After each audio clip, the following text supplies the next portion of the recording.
In other words, according to the Bible, we should be able to understand the science behind the miracles. And the greatest miracle of them all was the parting of the sea. Após a morte dos primogênitos, o faraó permitiu a partida dos israelitas. Porém mudou de ideia e mandou persegui-los até eles se verem acuados na praia. O texto hebraico chama esse mar de Yam Suf. Foi lá que o milagre aconteceu. O mar se abriu. Os israelitas atravessaram-no em segurança. E a seguir as águas voltaram engolindo o exército egípcio, virando carruagens e afogando soldados e cavalos.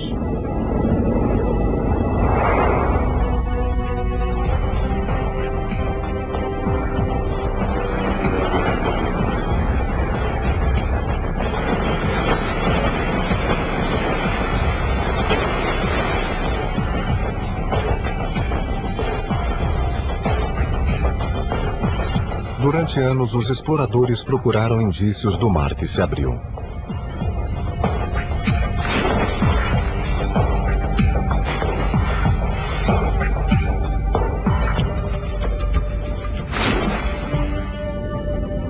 Montaram buscas arqueológicas subaquáticas, procurando carruagens, espadas, quaisquer indícios do exército egípcio afogado.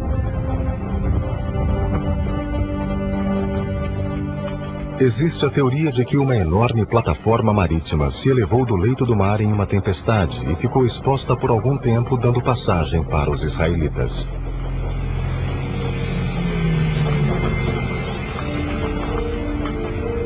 Mas a busca sempre foi infrutífera. Quem imaginaria que, em vez de mergulhar, eles deviam dirigir?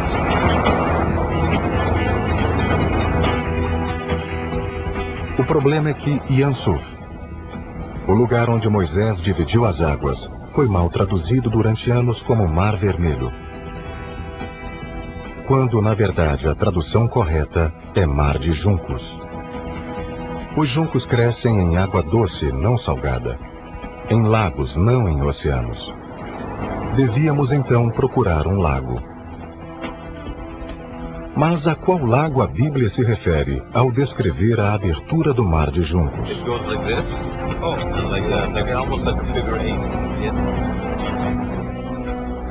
Examinando nossa data para o Êxodo, rastreamos um antigo objeto que registrava a localização precisa do Yam Suf.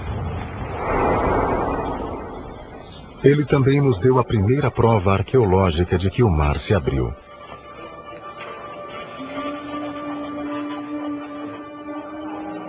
Achamos em um monumento de granito uma inscrição hieróglifa que contava a história inteira do Êxodo sob o ponto de vista do faraó. A Bíblia chama Moisés de rei. Nesta pedra, Moisés foi chamado de príncipe do deserto. A Bíblia chama os judeus de povo de Deus. E o granito os chamou de povo do mal. Por fim, o granito corroborou o milagre da abertura do mar. O símbolo podia ser lido por qualquer pessoa. 3 ondas e 2 facas.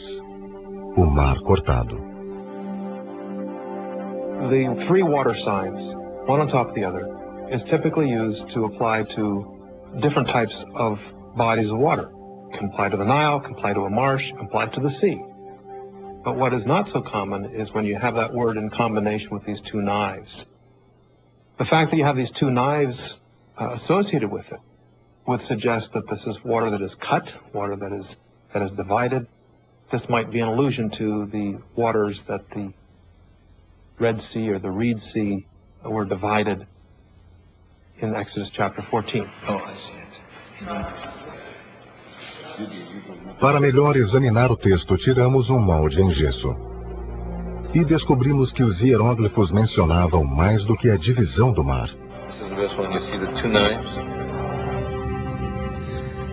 A inscrição falava de um local específico, vizinho ao ponto onde o mar se abriu. Chamava-se Piharote. E como os arqueólogos sabiam exatamente onde ficava, Isso nos permitiu encontrar finalmente Yam Suf, o lugar onde a Bíblia afirma que o mar se abriu dando passagem segura para os judeus. E a história do mundo mudou para sempre. It's an ancient lake that survived until the 1850s. When the Suez Canal was put in, this ancient lake finally died. Professor Manfred Bitak, after conducting thorough study of this area, proposed that this lake was known to the Egyptians as Patufi, the marshland, the marshy sea. And the word tuf, Egyptian word for reeds, is the same word as suf in Hebrew. So that Yam Suf, he suggested, was a name derived from this body of water. Now it's called the Al-Balach Lake. Lago El Bala. Em hebraico significa o lago onde Deus destruiu.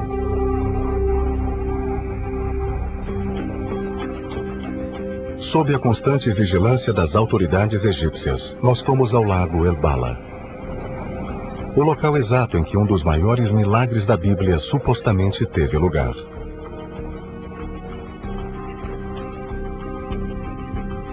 Vestígios de sal e juncos testemunhavam o fato de que um dia a água salgada do Mediterrâneo tinha se misturado aqui com a água doce do lago de El Bala. Behind me is what's left of Lake Bala. You can see the salt marshes, you can see the reeds. This whole entire area was one big lake or sea. But because of the Suez Canal, today you can literally walk or drive through the sea of reeds. One of the problems most people have today is they pull out a map and they try to find out where were these places that the Bible's talking about. But you can't use a modern day map. You have to use a map that's 3,000 years older. And we are working on this by taking satellite images where we can actually see the depressions from ancient lakes. And so we can actually begin to understand what the northeastern delta of Egypt was like 3,500 years ago. Identificar a localização precisa do Yam Suf significa que podemos finalmente explicar o milagre da divisão do mar. Esta foto de satélite demonstra com clareza que o lago El Bala fica perto do delta do Nilo, onde o lodo se acumula e esboroa de tempos em tempos. Quando o faraó perseguiu os israelitas até as margens do lago El Bala, a atividade sísmica que provocara as 10 pragas e a erupção do Santorini fez o delta começar a deslizar Mediterrâneo adentro. À medida que milhões de toneladas de terra se movimentavam, a placa africana, que a essa altura se livrara da outra placa, deve ter se elevado cerca de 1 metro ou 1,5 metros. Em outras palavras, o mar se abriu. A água deve ter jorrado em cascatas, secando fossas e vales, e criando uma passagem seca e segura para os israelitas atravessarem.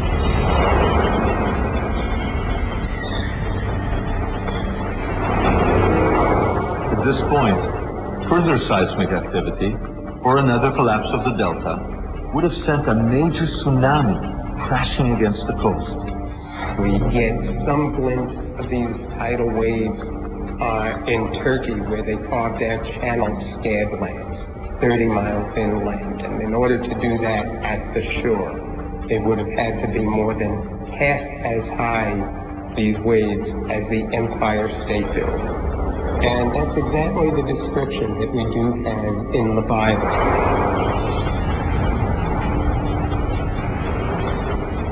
Se o tsunami invadisse 12 quilômetros de terra, já teria atingido o lago El Bala e engolido o exército egípcio.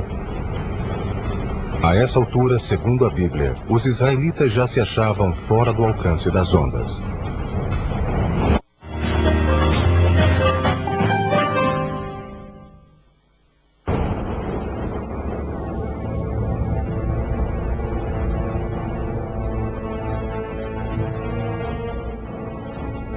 Como sabemos, muitas pessoas que seguiram Moisés através da passagem aberta no mar e mais tarde até o Monte Sinai, não seguiram o profeta até a terra prometida. Embarcaram em navios e fizeram seu êxodo particular até a Grécia. E por que ninguém percebeu? Porque ninguém pensou em procurar na Grécia provas de algo que acontecera no Egito. Na verdade, até recentemente, havia poucos indícios arqueológicos de algum contato entre a civilização minoana e o Egito na época de Moisés. Tudo isso mudou depois de duas grandes descobertas. A primeira foi em 1972, quando, escavando as cinzas de Santorini, os arqueólogos fizeram uma estonteante descoberta, ligando essa área com o Êxodo. Encontraram paredes com pinturas incomuns de estilo minoano. Surpreendentemente, entre elas havia um mapa mostrando uma grande viagem do Egito à Grécia. The whole scene may be considered as the earliest, the oldest map in the world. O mapa é maravilhoso. As cores, sendo tão vibrantes hoje como eram há 3 milênios e meio, mostra uma jornada épica do Egito a Santorini.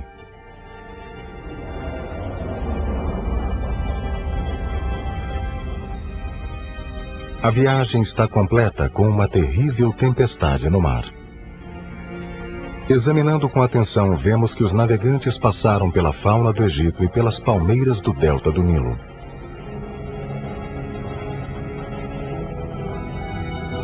O mapa seguia o rio terra adentro e acabava em uma cidade encantada, em uma espécie de ilha fluvial.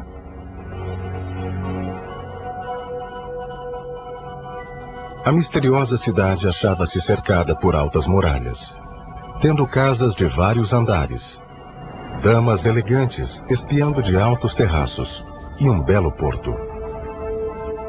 Na época, havia apenas um porto no Egito que se encaixava nesse mapa: a fabulosa Avaris. Até fins do século XX, nunca houve prova arqueológica de qualquer contato entre Avaris e os minoanos de Santorini. Mas em 1992, pinturas minoanas perfeitamente preservadas foram descobertas em Avaris.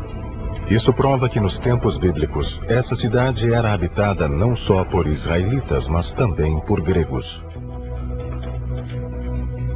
Most people do not realize that there was not only contact between the Minoan world and the Egyptians, it was very intense contact. Contact in trade, contact in ideas. We had the Egyptians referring to the Minoans as the only other civilization that they consider civilized. It was not a military presence in Egypt. It was actually a trade presence. Agora sabíamos que houve grande proximidade entre a Grécia e o Egito na época do Êxodo. Desse modo, era bastante razoável presumir que, em parte, os seguidores de Moisés viessem da antiga Grécia. E era possível que alguns deles tivessem voltado à Grécia depois do Êxodo. A Bíblia diz que Moisés e seus seguidores deixaram o Egito com grande quantidade de armas e ouro egípcio. Agora, 3.500 anos depois, haveria alguma chance de encontrar armas israelitas e tesouros egípcios na Grécia?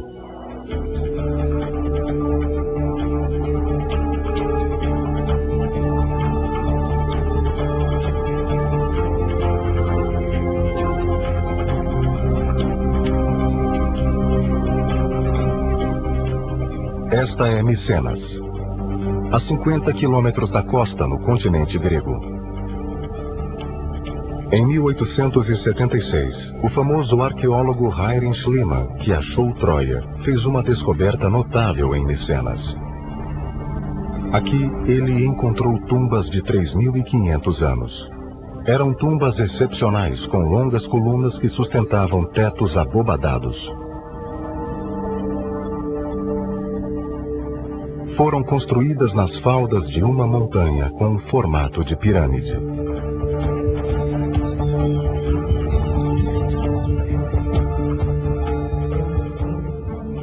E para nossa surpresa, continham um tesouro em espadas e ouro egípcio.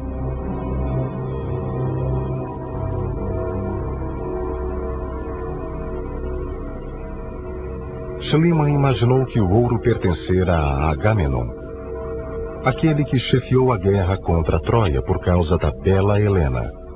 Mas os cientistas logo descobriram que as pessoas enterradas nessas tumbas viveram 300 anos antes de Agamenon. Viveram em cerca de 1500 antes de Cristo.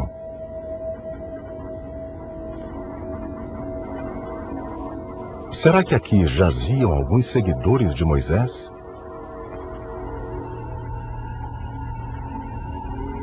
A resposta estava nas lápides instaladas no alto das câmaras mortuárias. O significado das imagens nessas lápides nunca fora decifrado até então.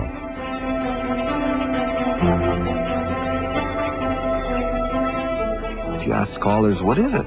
They say, well, it looks like a hunt, but there's no animal. Or, it looks like a battle, but there's no two people fighting. Let's look at it, and let's see what in fact do the grave stelae of Mycenae actually testify to if we just look at it very simply, without any prejudice and without any preconceptions.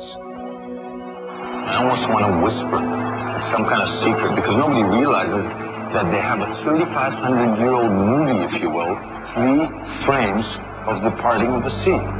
And they don't know it. They don't know it, but look at it. Just look at it. It's so clear. Frame number 1, you see waves on top and waves on the bottom. You actually literally see the parting of the sea. And this guy is on a chariot chasing Moses, who's holding a staff. That's frame number 1. And right over here, you have frame number 2 in the movie. The water is gathering into whirlpools. And look what's happened over here. Everybody thinks the man with the staff is the loser, but he's actually turned around. He's turned around. He's facing his enemy. He's occupying higher ground, and this guy is occupying lower ground. And look, there's walls of water coming. And in the 3rd frame, which is in another museum, even more hidden, you see this guy's been overturned, the water is engulfing them, the horses are upended, and the story is complete. But what do the Mas o que dizem os peritos? In this very example, the options can be mainly 2. Either he is a warrior in a battle scene, and he's the enemy, he's chasing the enemy, and the enemy is trying to escape holding his sword. And the second option may be the chariot race scene. So this guy is, this is kind of an ancient Olympics, this guy is unofficial, and this guy is racing around. He is bearing a sword as well. And he's holding a sword. This doesn't look like much of a sword, it looks more like a staff to me. Yes, in this case, it's an abstract depiction. It's not a naturalistic depiction. So, we cannot say much. To understand what's going on here, all you have to do is actually take this 3D image, which has been flattened out, and just pull it out. Just pull it out. And what you get is the biblical story.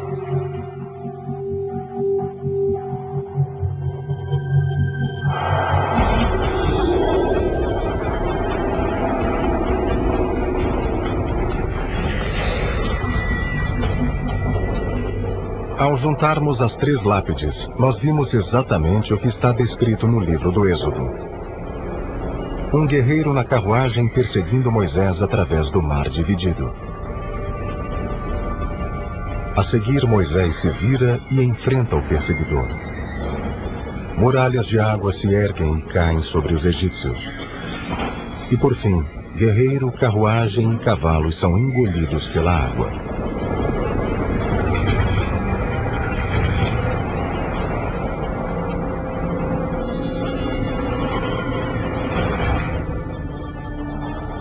Aqui tínhamos esculpido em pedra um relato visual da história bíblica, sem dúvida datando do tempo de Moisés e do Êxodo.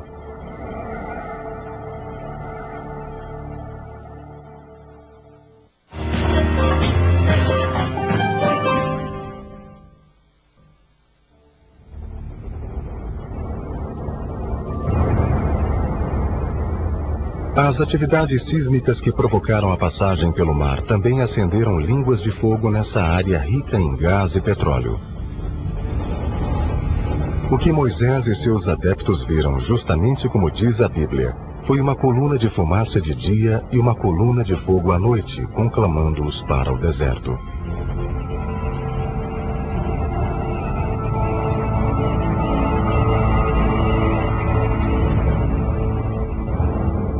Se é que interpretamos os indícios corretamente e acertamos a localização do mar dividido, podíamos agora entender as distâncias citadas na Bíblia.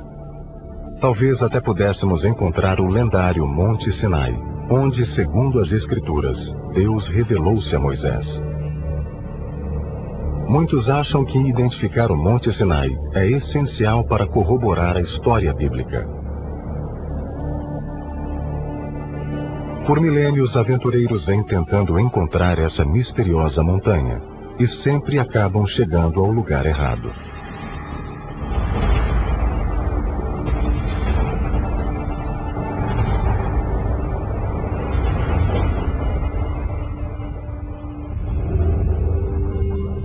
O Monte Sinai mais popular ficava onde se erguia o mosteiro do século III. Era um lugar alto no sul da península e muito procurado pelos turistas. Mas havia um problema com o local. Ele não se encaixava em nenhum relato da Bíblia. Ficava muito afastado da rota Trans-Sinai e mais afastado ainda da terra de Israel, aonde os israelitas queriam chegar. Não existia um só terraço que acomodasse milhares de israelitas, e como a montanha era de granito, o pasto era pouquíssimo, incapaz de sustentar rebanhos. E não havia água suficiente. Então, onde ficaria a montanha de Deus? Acompanhando a rota de Moisés no deserto, vimos apenas 4 caminhos que os israelitas podiam ter seguido. Um ao norte, outro ao sul e mais 2 centrais. A Bíblia especificamente diz que não foi a rota norte. A geografia eliminou a rota sul. Restavam as centrais que se juntavam para formar uma só e conduziam à terra prometida. It's the only road that is passable because to the south of the road there are treacherous mountains.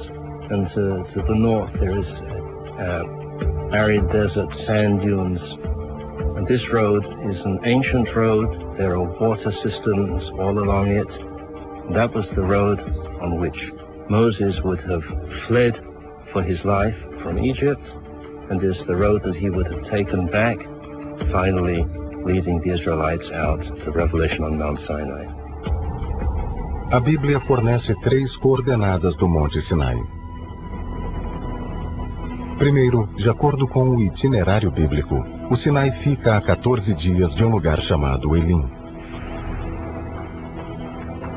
Hoje, Elim é identificado como um ponto ao sul do lago El-Balá e ainda é chamado de Fonte de Moisés. Se aquela multidão de gente não podia ir além de 15 quilômetros por dia, podemos então delimitar um arco a partir de Elim, levando-nos por 210 quilômetros deserto adentro. Isso nos deu a primeira coordenada. O livro do Êxodo afirma que Deus apareceu pela primeira vez a Moisés em uma sarça ardente no Monte Sinai. At the time, Moses was tending his Midianite father-in-law's flocks. Mount Sinai, therefore, has to be within flock grazing distance of Midianite territory.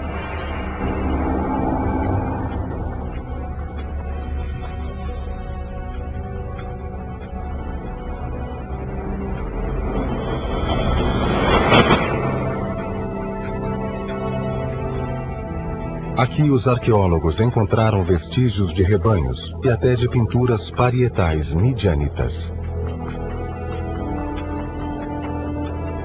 Se Moisés apacentava rebanhos midianitas no Sinai, Este era o único lugar onde ele podia ter acampado. Segundo os costumes locais de pastagem, o Monte Sinai não podia estar a mais de 45 quilômetros de Timna. Agora tínhamos a segunda coordenada. The final biblical coordinate in the search for Mount Sinai appears in Deuteronomy 1:2. It states that the mountain of God is an 11-day journey from a place called Kadesh Barnea. Hoje quase todos os arqueólogos identificam Kadesh Barnea com o oásis de Tel El-Gudirat no centro-norte do Sinai.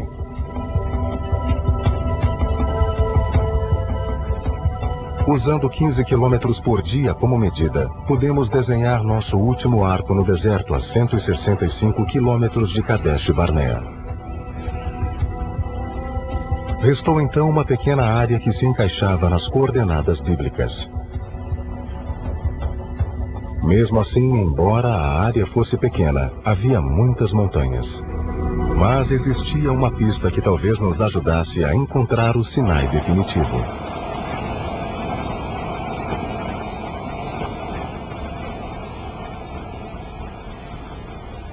O livro do Êxodo chama o Monte Sinai de Montanha Sagrada. Todas as montanhas sagradas de deserto são marcadas por santuários de pedra a céu aberto. Yeah, what are those? They look like little excavations. That's amazing. Em toda a área, existia apenas uma montanha cercada de santuários. Hoje o nome dessa montanha é Jebel Hashem El Tarif.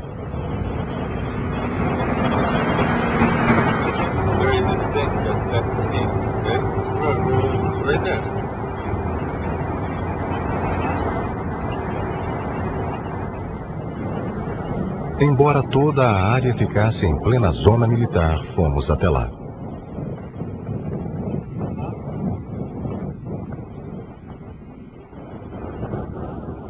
Esta montanha encaixava-se perfeitamente com os dados do Monte Sinai. Era cercada por um grande platô que acomodaria facilmente milhares de israelitas.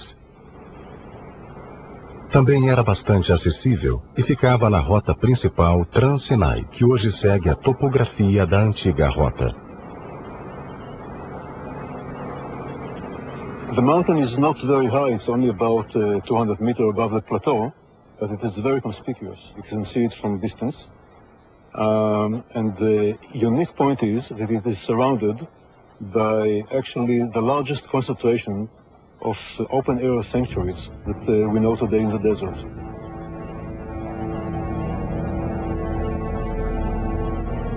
Se estivéssemos certos, há 3.500 anos Moisés escalou esta montanha e lá no pico recebeu os 10 mandamentos.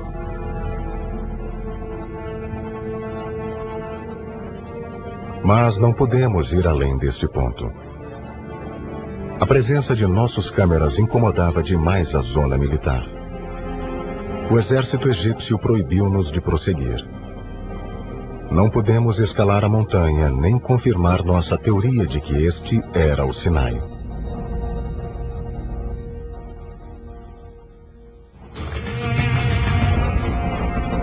Mas voltamos sem a equipe, armados apenas de uma pequena câmera. Precisávamos chegar ao topo e achar provas de que essa era a montanha onde Moisés recebera os mandamentos de Deus.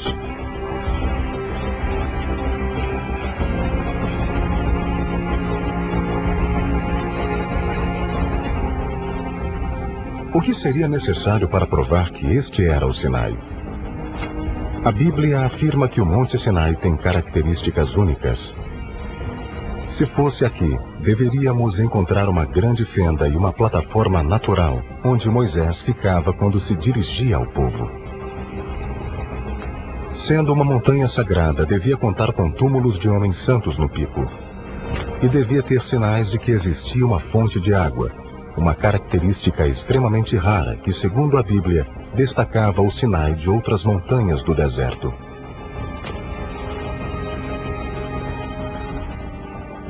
Quando chegamos ao pico, encontramos tudo como esperávamos.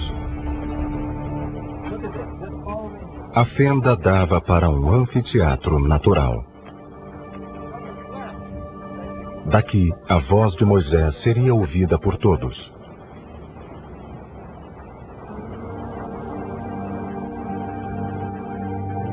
E ali estavam os sítios mortuários.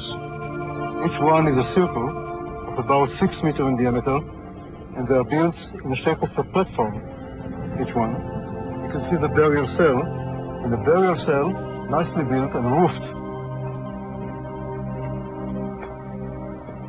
E o mais raro. You see the white stuff? Aparentemente, aqui no pico havia uma fonte. This is a Traventine, which means an accumulation of calcium under wet conditions that indicate an ancient spring. Finding it on the mountain top is quite unusual. The remains of a real ancient spring. Yeah. This is quite unique here.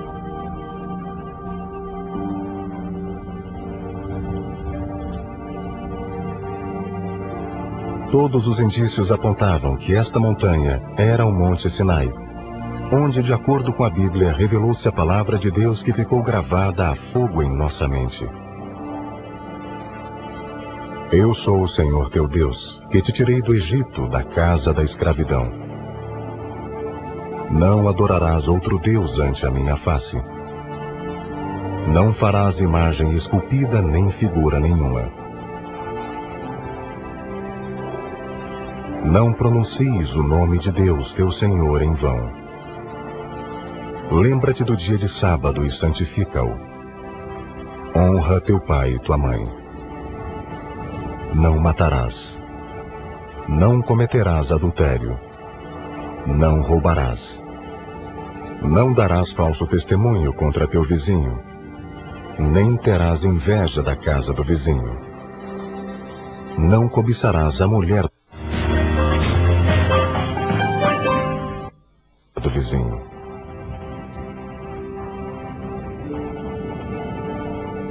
De acordo com a Bíblia, Moisés escreveu os 10 mandamentos em tábuas de pedra e guardou-as em uma caixa de ouro, a Arca da Aliança.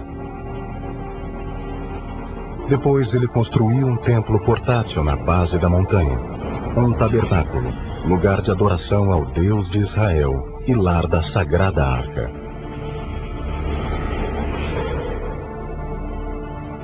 O modelo do Santo Tabernáculo foi recriado segundo as exatas especificações promovidas no livro do Êxodo.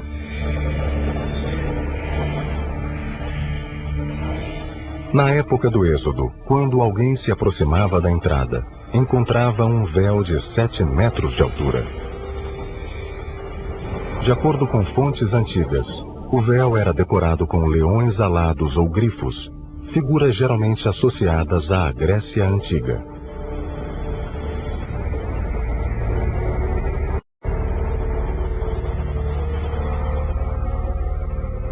Só os sacerdotes tinham permissão de entrar. Ali dentro havia um altar de 4,5 metros de altura para o sacrifício de animais. Segundo o ritual, os sacerdotes conduziam os animais pela rampa. E o sangue do sacrifício untava os adornos do altar.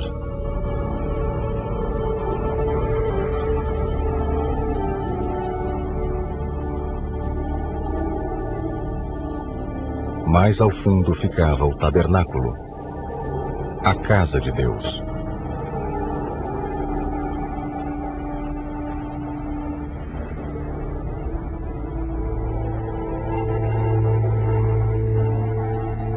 Apenas Moisés, o irmão de Arão e os filhos deste podiam entrar.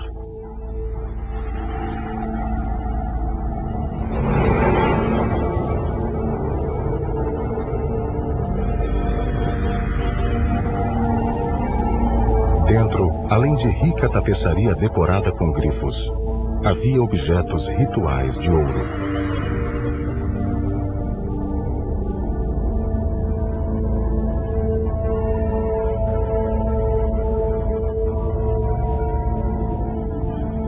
E por último ficava o Santo dos Santos.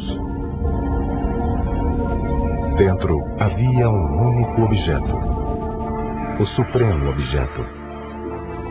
A Arca da Aliança.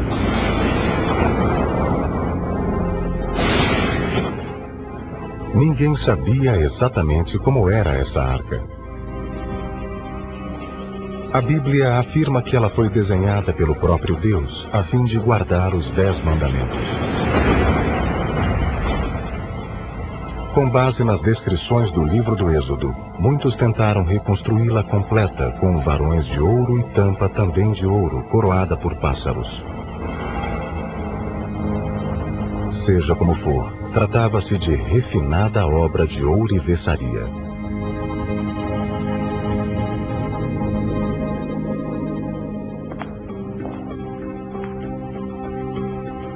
Diz a Bíblia que uma tribo chamada Dan ajudou a confeccionar a arca. Seria coincidência o fato de Homero chamar os miceneus de Dânaos?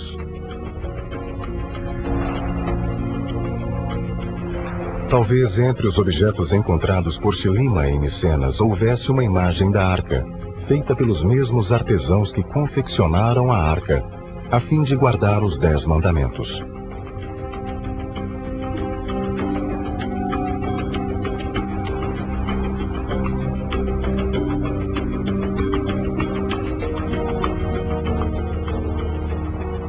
Por um golpe de sorte, entre todos os maravilhosos objetos, havia uma peça sacerdotal que ficara esquecida e fora do catálogo. Até então, os cientistas achavam que era uma peça criativa. Mas nós acreditávamos que fosse uma imagem de 3.500 anos, representando 3 lendários objetos vistos de frente.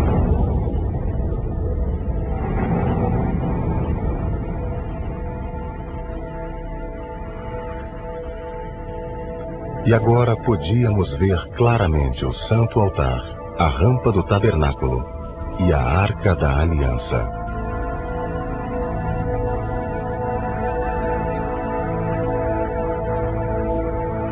Finalmente, sabíamos como era a Arca da Aliança.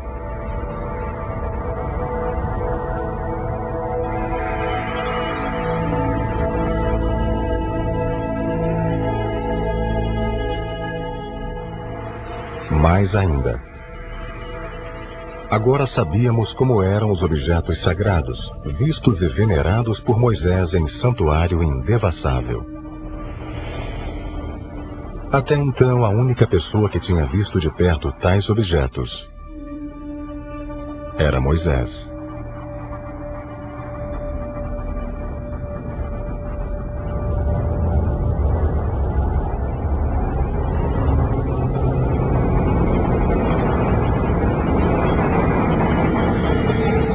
Beginning of this journey, we asked the question, is the biblical Exodus fact or fiction?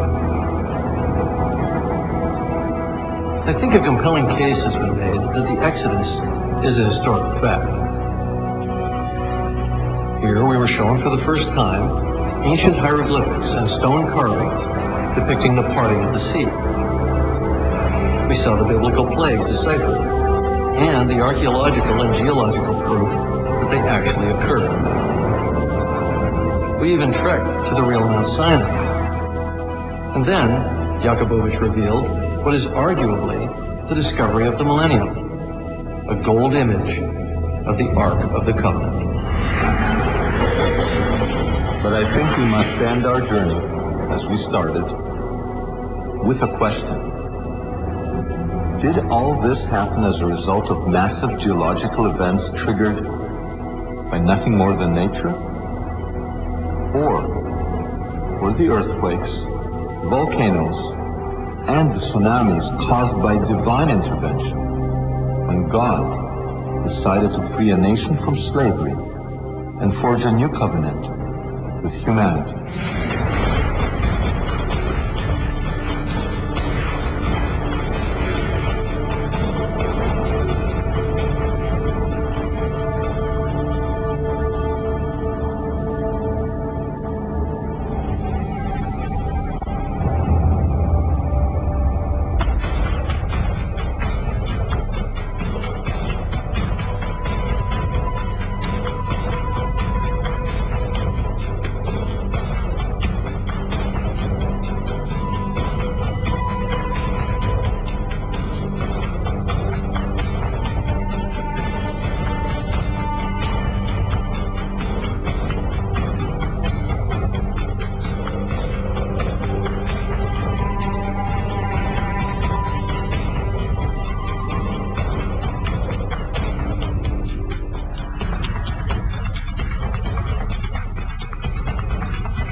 do mal.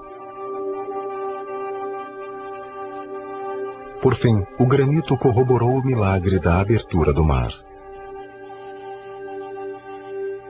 O símbolo podia ser lido por qualquer pessoa. 3 ondas e 2 facas. O mar cortado. The 3 water signs, one on top of the other, is typically used to apply to different types of bodies of water. It can apply to the Nile, can apply to a marsh, can apply to the sea. But what is not so common is when you have that word in combination with these 2 knives. The fact that you have these 2 knives associated with it would suggest that this is water that is cut, water that is divided. This might be an allusion to the waters that the Red Sea or the Reed Sea were divided in Exodus chapter 14. Oh, I see it. Para melhor examinar o texto, tiramos um molde em gesso. E descobrimos que os hieróglifos mencionavam mais do que a divisão do mar.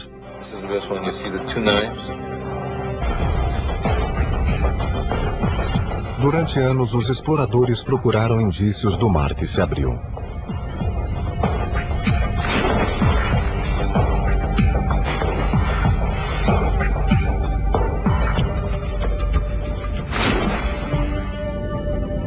Montaram buscas arqueológicas subaquáticas, procurando carruagens, espadas, quaisquer indícios do exército egípcio afogado.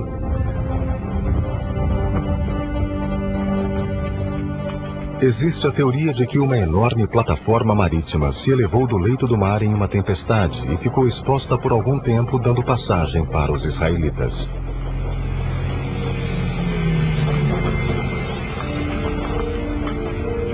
Mas a busca sempre foi infrutífera. Quem imaginaria que, em vez de mergulhar, eles deviam dirigir?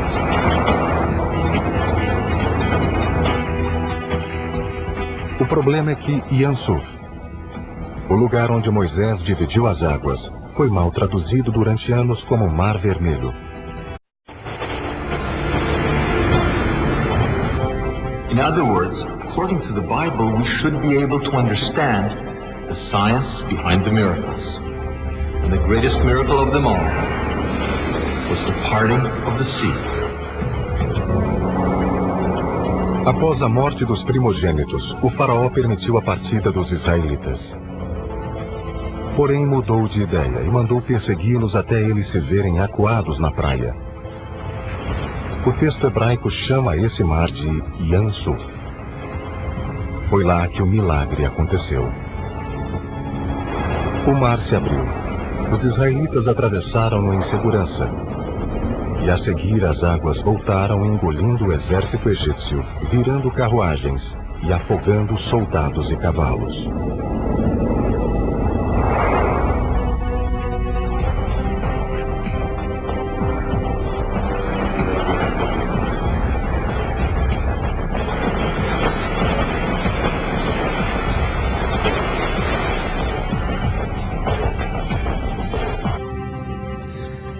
A inscrição falava de um local específico, vizinho ao ponto onde o mar se abriu.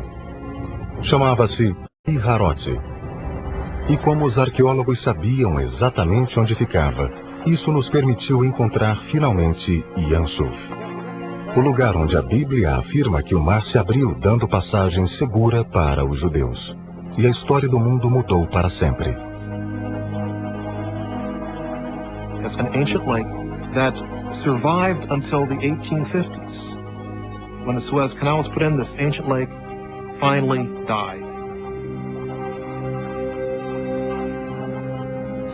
Professor Manfred Vitak, after conducting thorough study of this area, proposed that this lake was known to the Egyptians as Patufi, the marshland, the marshy sea. And the word tuf, Egyptian word for reeds, is the same word as Suf in Hebrew. So that Yam Suf, he suggested, was a name derived from this body of water. Now, it's called the Al-Balach Lake. Quando, na verdade, a tradução correta é Mar de Juncos. Os juncos crescem em água doce, não salgada. em lagos, não em oceanos. Devíamos então procurar um lago. Mas a qual lago a Bíblia se refere ao descrever a abertura do Mar de Juncos? It goes like this. Oh, like almost like a figure eight. Examinando nossa data para o Êxodo, rastreamos um antigo objeto que registrava a localização precisa do Yam Suf. Ele também nos deu a primeira prova arqueológica de que o mar se abriu.